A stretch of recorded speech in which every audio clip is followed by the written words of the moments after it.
scaffold is intended to mimic the natural trachea without its cells.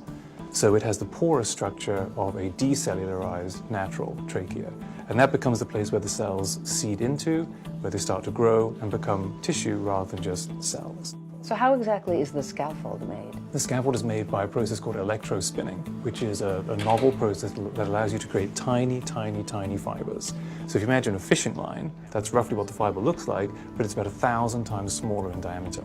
And that's what the natural structure of your trachea is, and that's what cells feel comfortable with. So we have to create an environment for the cells that feels like home. How long does that take, that process alone?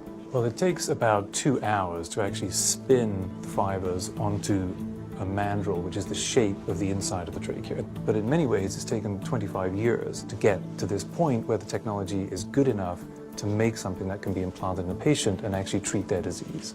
Once you've made this trachea, spun it, it goes into the bioreactor. What exactly is the bioreactor and what purpose does it serve? We have a dry scaffold and we have a bag full of cells. And we have to get the cells from the bag into the fibers of the scaffold. So we have to wash them continuously over the scaffold, and that's what the bioreactor does. It enables the cells to get into the scaffold material.